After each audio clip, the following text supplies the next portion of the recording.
जी अस्सलाम वालेकुम, welcome back to new video. Pakistan से जिंदा भागने के लिए आपके लिए एक और आसानी पैदा हो गई है। बड़ी गुड न्यूज़ आ रही है सुबह से। आज 21 मई 2024 है। पाकिस्तान में जो है वो एपोस्टाइल की जो सर्विसेज हैं वो स्टार्ट हो चुकी हैं। एपोस्टाइल है क्या चीज़, क्या इसका फ़ायदा है, कैसे आपने इसको अप्रोच करना है और इससे आपके लिए क्या आसानी जो है वो पैदा होने वाली है, ये सारा कुछ आपने जानना है। तो ये वीडियो आपके लिए और बड़ी शॉर्ट सी वीडियो है, इसमें मैं कोई लंबी चौड़ी बातें नहीं आपको बताने लगा, लेकिन इसमें कैसे आपने ये प्रोसेस करना है और इसके लिए क्या आपको डॉक्यूमेंट्स रिक्वायर्ड हैं, ये सारा कुछ जो है वो आप जान लें इस वीडियो में। ठीक है, बगैर टाइम ज़ाया किए मैं आपको वीडियो की तरफ लेके जा रहा हूँ।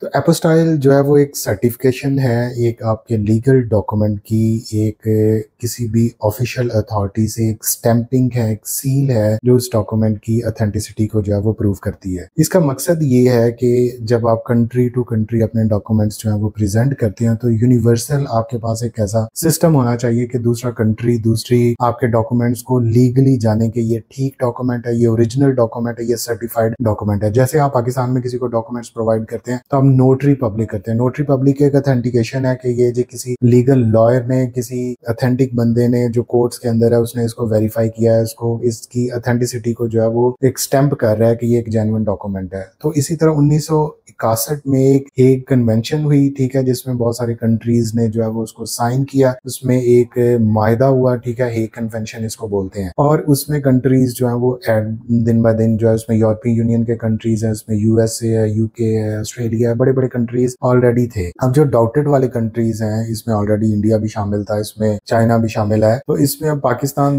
9 मार्च 2023 को जो है वो इसका मेंबर बन गया था, लेकिन 9 मार्च से लेके आप देख लें कि 21 मई अब आ गई है, यहाँ तक इनके पास इतना इनकी एलिजिबिलिटी नहीं थी कि ये जो है वो आपको स्टैंपिंग स्टार्ट कर दे। ठीक है, प्रोसेस अप्रूव हो गया था, पाकिस्तान हेग कन्वेंशन का मेंबर बन गया था। अब इसके ऊपर ये जो शर्त थी कि आप किसी भी कंट्री के लिए जाते हैं, आप अपना बर्थ सर्टिफिकेट, आप अपना पुलिस क्लियरेंस सर्टिफिकेट, आप अपना मैरिज रजिस्ट्रेशन सर्टिफिकेट, आप अपना जो है फैमिली रजिस्ट्रेशन सर्टिफिकेट या कोई भी डॉक्यूमेंट, इवन आपके जो है प्रोफेशनल डिग्रीज जिसमें आपकी जो है एजुकेशनल डिग्रीज आ जाती हैं, कोई और मैरिज का कोई सर्टिफिकेट आ जाता है, तो आपको पहले उस कंट्री की एम्बेसी से जो है वो लीगलाइजेशन करवानी पड़ती थी। लीगलाइजेशन का मतलब था कि उस कंट्री की जो एम्बेसी है वो आपके डॉक्यूमेंट को वेरीफाई करती थी, फिर वो कंट्री आपके डॉक्यूमेंट को जो है वो एक्सेप्ट करता था और उसको आगे, चाहे वो यूनिवर्सिटी एडमिशन के लिए, चाहे वो वीजा के लिए या किसी भी पर्पज के लिए, उसकी ऑथेंटिसिटी को मानता था। अब चूंकि पाकिस्तान इसका मेंबर बन गया था हेग कन्वेंशन का 9 मार्च 2023 से, और अब प्रॉपर 1 मई को ये आपके सामने स्क्रीन पे कुछ मैं स्क्रीनशॉट शेयर कर रहा हूँ जो बच्चों ने शेयर किए हैं कि जी 500 जो है वो सिर्फ इसकी फीस है और इस्लामाबाद मोफा में इसका जो है वो प्रोसेस स्टार्ट शुरू हो गया है। इसको इन्होंने स्टैंपिंग के लिए जो है वो अपने डॉक्यूमेंट्स जो है वो रिसीव करना शुरू कर दिए। तो इससे आपको बहुत ज्यादा प्रॉब्लम आपकी हल होने वाली है। जो आप पहले हर कंट्री के लिए आपको लीगलाइजेशन के लिए एक अलग से अपॉइंटमेंट थी, फिर उसका टाइम था, फिर उसमें आपको फॉर एग्जांपल हम यूरोपियन कंट्रीज की बात करें, पोलैंड के लिए, आपको बेल्जियम के लिए, आपको ऑस्ट्रिया के लिए, आपको जो है रोमानिया के लिए,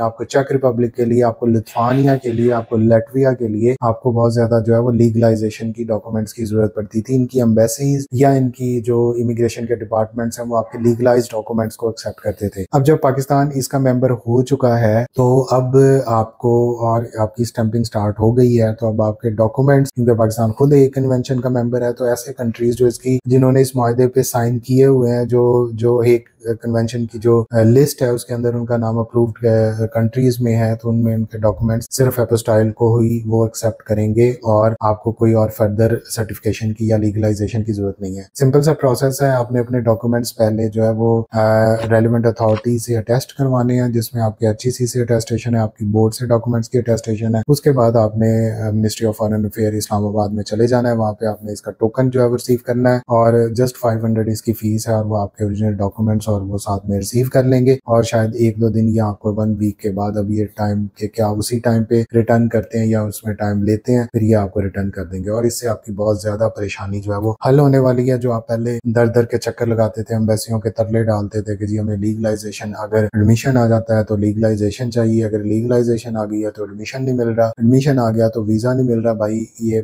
आपके मुकद्दर में ये चीजें लिख दी गई हैं, इनसे आप बच नहीं सकते। तो अभी फर्दर उन्होंने अपनी ऑफिशियल वेबसाइट पे कोई ऐसा अनाउंस नहीं किया। वफा की तो वेबसाइट आज खुल ही नहीं रही 21 को, मैं इसको कंटिन्यूसली जो है वो इसको कर रहा हूँ, इसको अब ओपन करने की कोशिश कर रहा हूँ ना, उनका कोई ऑथेंटिक बंदा फोन उठा रहा है, लेकिन बच्चे जो ऑलरेडी आज वहां पे थे उन्होंने अपने स्क्रीनशॉट्स डिफरेंट ग्रुप्स में भी शेयर किए हैं। इंशाल्लाह बहुत जल्द मोफा की वेबसाइट पे भी इसका जो है वो लॉन्च हो जाएगा आपके सामने। हमारे ऑफिशियल सिस्टम है कि चीज शुरू हो जाती है 1 साल पहले और अब प्रोसेस स्टार्ट हो रहा है, तो इनकी वेबसाइट पे भी आप तसल्ली रखें, कोई 5-6 माह बाद ही ये चीज अपडेट आएगी। इतने आप अपडेट होते तो आप आज पाकिस्तान में ना होते, आप कहीं और होते। Thank you so much.